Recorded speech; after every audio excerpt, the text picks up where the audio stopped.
Out, Lowell said, his voice flat as the road. House is mine now. He didn't even brake properly. Just slowed enough for me to open the door before the truck jerked forward again, gravel spitting against my shoes. I stood there in the middle of nowhere, holding my old metal lunch pail, the one Ruth painted with little yellow daisies 40 years ago. The air smelled like burnt oil and summer dust. No phone, no wallet, just my thermos and the sound of my own breathing. My own son, my only boy, had just left me by the side of the road like a piece of furniture he didn't want anymore. I looked up. The sky was wide and empty, like his eyes when he told me to get out of the way of his life. But I didn't curse, didn't cry. I simply stood there, remembering the papers I signed last night. The ones he didn't know existed. Because when he kicked me out of my house, he didn't know it wasn't his anymore. And soon he'd find out the hard way. A mile down the road, I heard a horn honk twice sharp and familiar. A sky-blue Buick rolled toward me like a slow memory. Behind the wheel sat Quincy Fenn, my old neighbor and part-time chess nemesis. His mustache alone could have been elected mayor. "Good Lord, Harlan," he said, leaning over to open the door. "You camping or got evicted?" "Little bit of both," I grunted, sliding in. "My son decided I'm too old for the property market." Quincy blinked. "You mean your property?" "Technically," I said, stretching the word till it groaned. "It's no longer mine. Not since last night." He shot me a look. "You finally did it?" I nodded. "Moved every cent, every inch, even the ugly lamp Ruth loved." Quincy started laughing so hard he slapped the steering wheel. "Oh, Harlan, you sly coyote. You mean the boy just evicted himself?" I smiled for the first time that morning. "Let's just say the new owner might be less forgiving about rent." As the Buick rolled on, I looked out at the open fields, the sunlight bouncing off the rearview mirror, and for the first time in months, I felt younger than 78, because the game had just begun, and for once, I was 3 moves ahead. We pulled into Quincy's driveway, the same one where his mailbox had leaned sideways since the Reagan administration. He refused to fix it, claiming it gave the house character. Inside, his kitchen smelled like burnt toast and legal trouble. Piles of old case files sat next to a half-eaten pie. He cleared a space with his elbow, sending crumbs flying like confetti. "All right, General," he said, pulling out a notepad. "Let's go over your masterpiece one more time." I sat down, feeling the cool of the chair's metal against my back.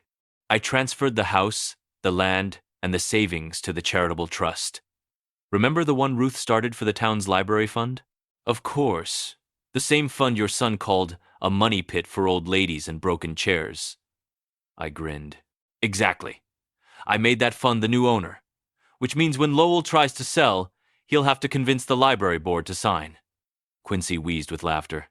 "Oh, that board still meets at the diner, right? The one where his ex-girlfriend pours coffee?" I nodded. "Sweet Jolene. Still puts 3 sugars in his cup out of spite." The image of Lowell, red-faced, begging Jolene and a group of retirees for permission to sell his own house, it nearly made me choke on my coffee. But behind the laughter, something ached deep in my chest, because beneath all the tricks and paperwork, I still wished he'd called me Dad that morning.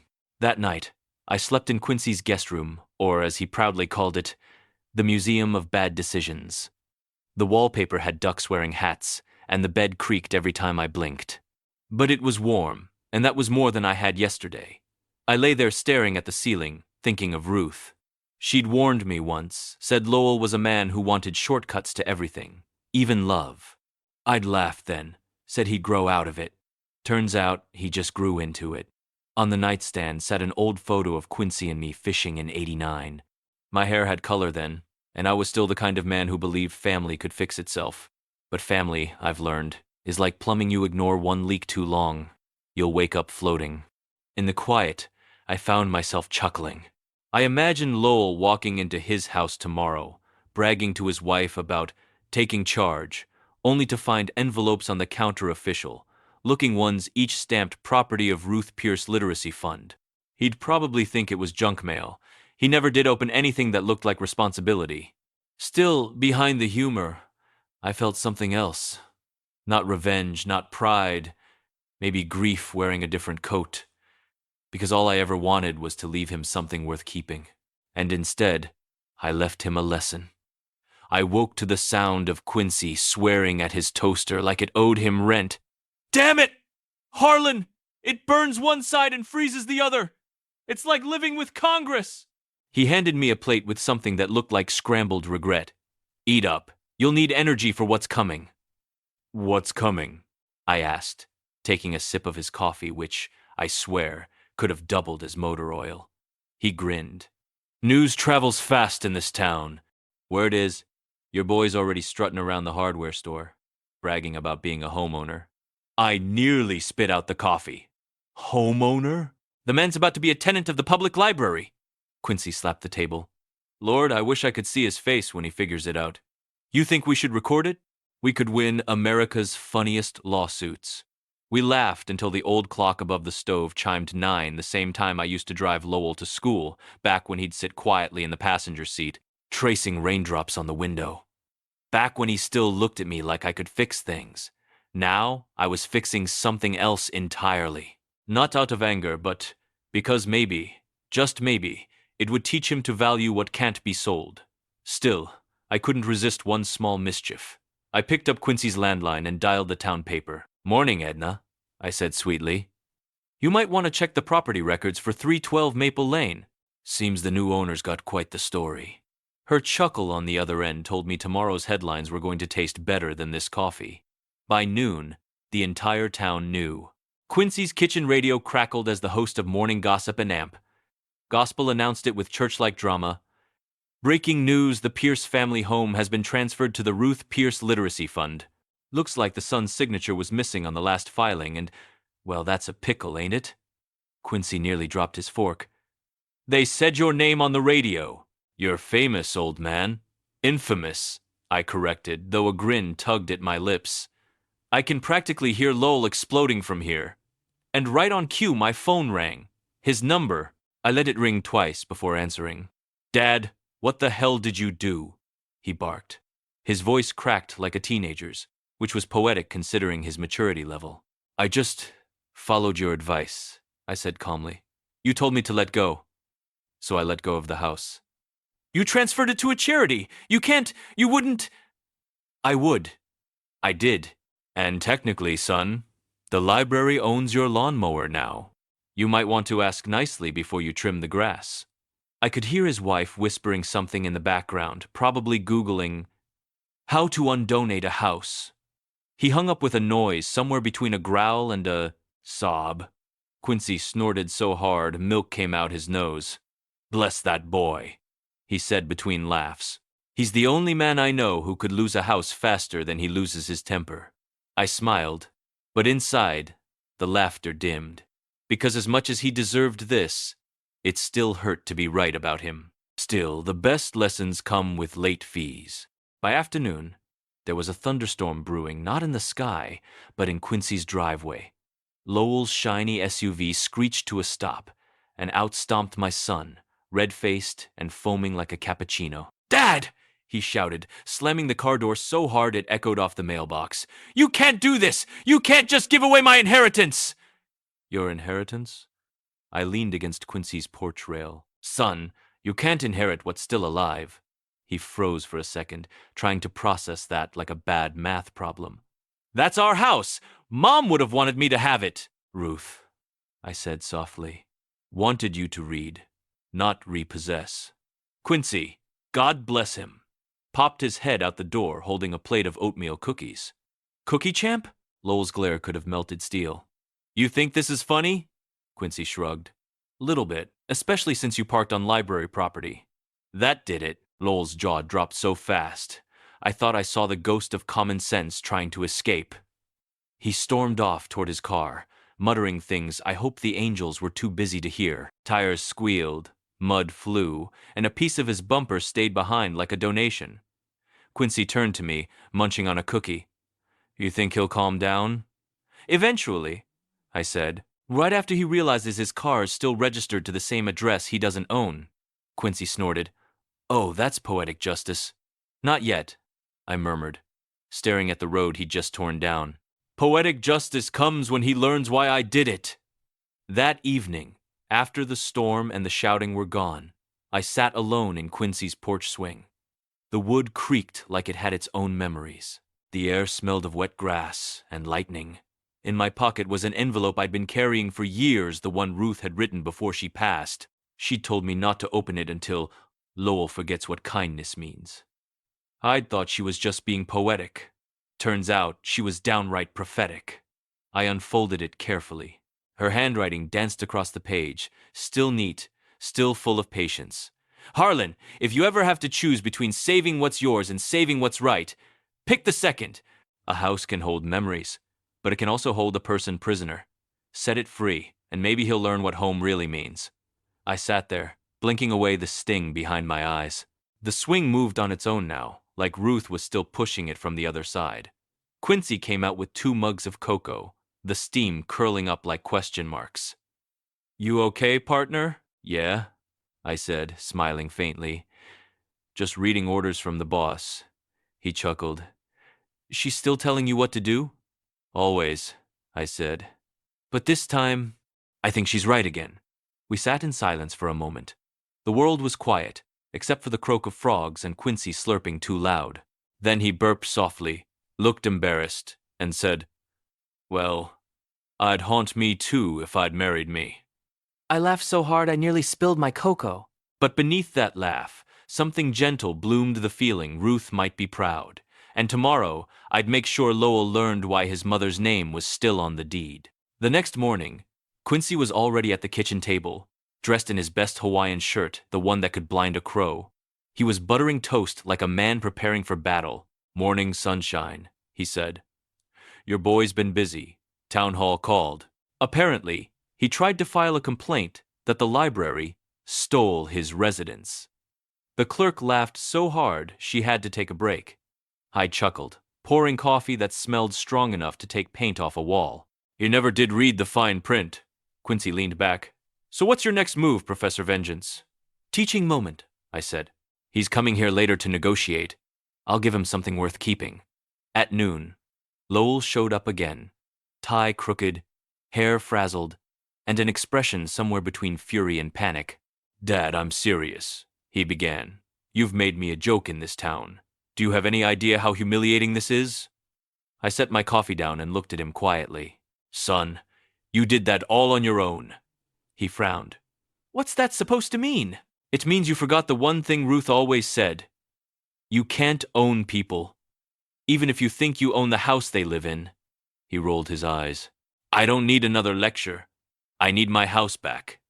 Then maybe start by earning it, I said, handing him a folder. He opened it, his jaw dropped. Inside was a letter of employment from the very same library that now owned his home. They're hiring, I said with a grin. Part-time maintenance, decent pay, and the job comes with a key if you can swallow your pride. Quincy almost choked on his toast, trying not to laugh. Lowell glared at both of us. You've lost your mind. Maybe, I said softly. But at least I didn't lose my soul. He didn't answer, just stared at that paper, torn between anger and something he hadn't shown in years. Shame. For the first time in a long while, I saw a crack in that arrogance. Just a hairline one, but enough for light to get in. 2 days later, Quincy and I drove to town, mostly to accidentally witness the interview. Quincy brought popcorn, actual popcorn. We parked across the street from the little brick library, Ruth's library. The windows were dressed with lace curtains, and the sign out front still read, Ruth Pierce Literacy Fund, where every story has a home. Lowell arrived in a suit that screamed, I Googled professionalism. He kept tugging at his tie like it was trying to choke him, and, honestly, it might have been doing the Lord's work. Inside, through the glass door, we saw Mrs. Templeton, the head librarian, a 90-year-old general in a floral cardigan. She adjusted her glasses, eyed him up and down, and said something that made him freeze. I could almost read her lips. You're the son who didn't return your overdue books in '03, aren't you? Quincy snorted so loud I had to elbow him. That woman remembers every late fee since Nixon, he whispered. A few minutes later, Lowell emerged, pale and quiet, holding a mop. She hired him, I said. Quincy's jaw dropped. Oh, This is better than daytime television. Lowell looked across the street and saw us. For a second, he didn't scowl, he just stood there, awkward and uncertain, as if all that pride had finally sprung a leak. He crossed the street, mop still in hand. "Dad," he said softly, "she told me why you donated the house. Said you wanted people to keep learning here, not fighting over it." "That's true," I replied. "I just didn't expect one of them to be you." He cracked the faintest smile. "You think this job's gonna fix me?" "No," I said, "but it might teach you to clean up after yourself, literally and otherwise." Even Quincy couldn't help laughing, nearly spilling popcorn all over his lap. Lowell shook his head, embarrassed but smiling, the kind of smile I hadn't seen since he was a kid. And for the first time in years, he didn't look like an enemy. He just looked like my son. The next week, I started visiting the library again, not out of curiosity, but out of habit. It still smelled like Ruth. Old paper, lavender, and something faintly sweet, like forgiveness. Lowell was there, wearing an oversized janitor's uniform that made him look like a child trying on adulthood. He was mopping the floor, humming under his breath off-key, but trying. When he saw me, he straightened up. "Morning, Dad." I froze. It had been years since he said Dad without sarcasm stapled to it. "Morning," I said, pretending to read a shelf label upside down. "You missed a spot," he grinned. "I know, I left it for you." Mrs. Templeton waddled by, eyeing him like a hawk.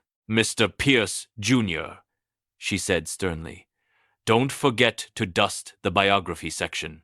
You're standing in front of your father's favorite author, Mark Twain." He nodded obediently, then whispered to me, "She scares me more than the IRS." I laughed, maybe a little too loudly, earning a shush from two old ladies knitting by the window. Lowell sighed, leaning on the mop.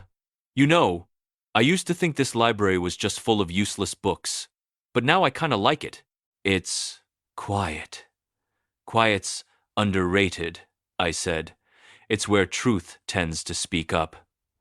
He looked at me for a long moment, that same stubborn boy who once slammed doors, now standing in a place built for learning. Then, almost shyly, he asked, "You think Mom would be proud?"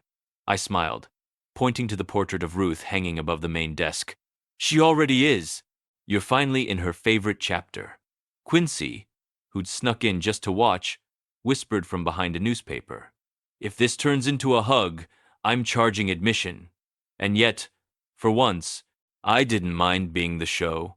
Because maybe this wasn't revenge anymore, maybe it was redemption in overalls.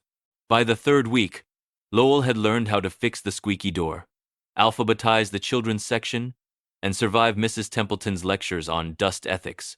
He even started helping little kids find books. One afternoon, I watched from my corner chair as a tiny girl handed him a crayon drawing that said, "Thank you, Mr. Mop." He laughed awkwardly, stuck it to the bulletin board, and whispered to me later, "Dad, I think I've been promoted to mascot." "Careful," I teased. "The pay raise is one extra cookie at story time." He rolled his eyes, but smiled that same sideways grin Ruth used to have when she caught me pretending not to cry at movie endings. Outside, autumn leaves were piling along the curb. The same road where he once left me standing alone was now lined with golden trees, soft and forgiving. "Funny," Lowell said, watching through the window. "I used to think success was about owning more than you need. Now I'm just happy I still have a place to sweep." "You learn the difference," I said quietly. "Some people chase houses, others build homes." He nodded, thoughtful. "You ever gonna move back in?" I smiled. "I already did. Just took a different key this time." He didn't answer, just picked up his mop again, this time with purpose. And for the first time in years, I didn't see a stranger in my son. I saw the boy Ruth and I raised finally back from wherever pride had taken him. Quincy popped his head in through the door, whispering like a conspirator. "So, is this your new sitcom?" "Because if it is, I want royalties." We both burst out laughing loud enough to earn a sharp shh from Mrs. Templeton, who muttered, "Men can't even be quiet in a library dedicated to peace."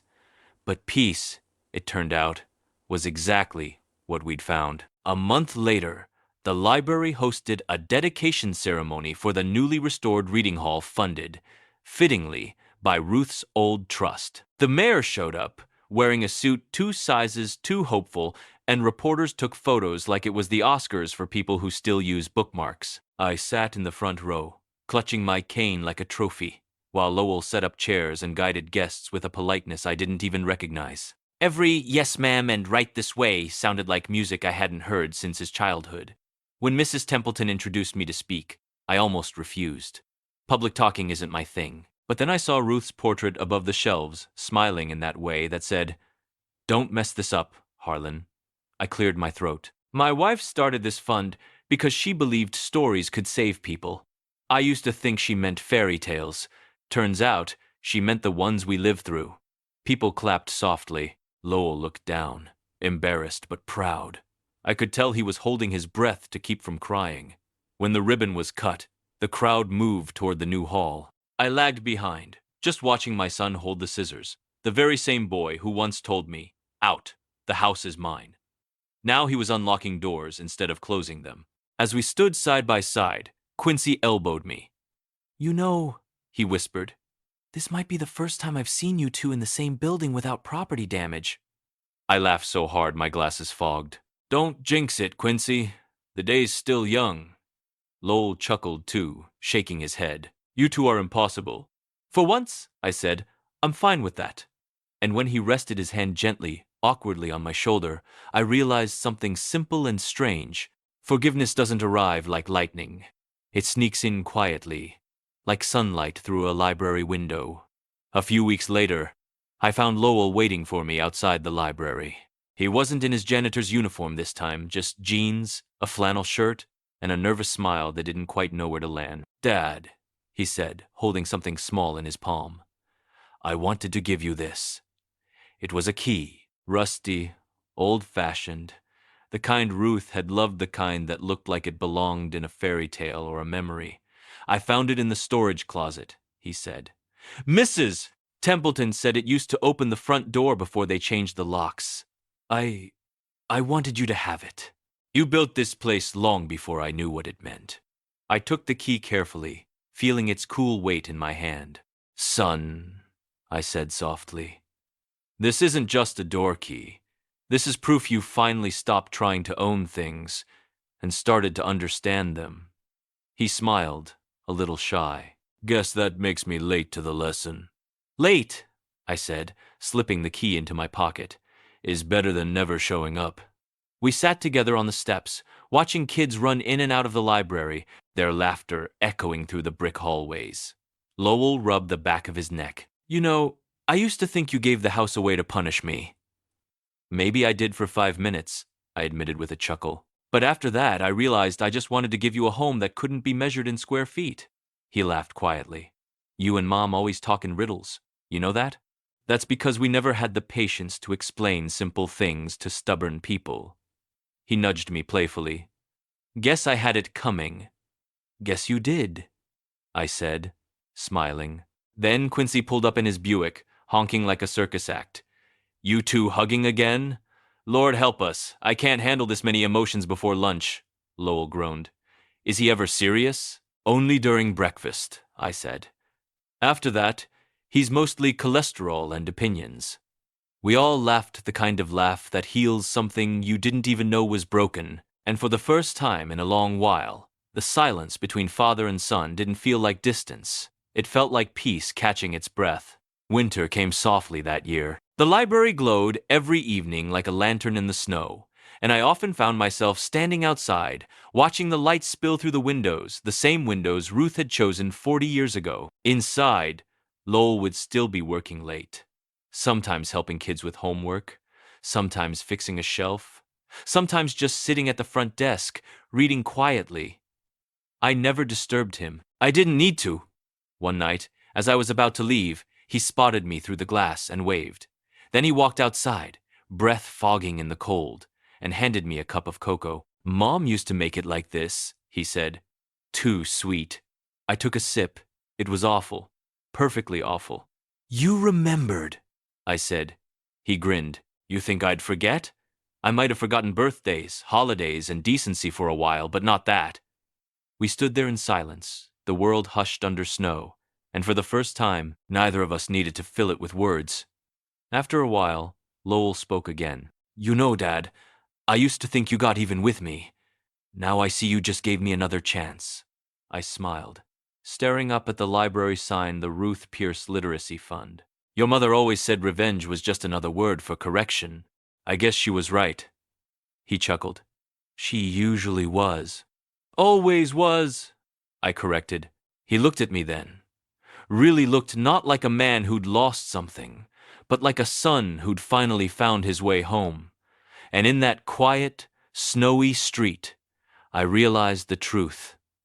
I hadn't lost a house. I'd rebuilt a family. One story, one lesson, one laugh at a time. When we said goodnight, he locked the library door and slipped the key, his key, into his pocket. I walked away smiling, cane crunching on the frozen ground, feeling Ruth beside me somehow. Because she was right all along, the best endings don't come with victory or revenge. They come when you finally see the people you love, learning how to begin again. Tell me in the comments, where in the world are you watching from, and how old are you?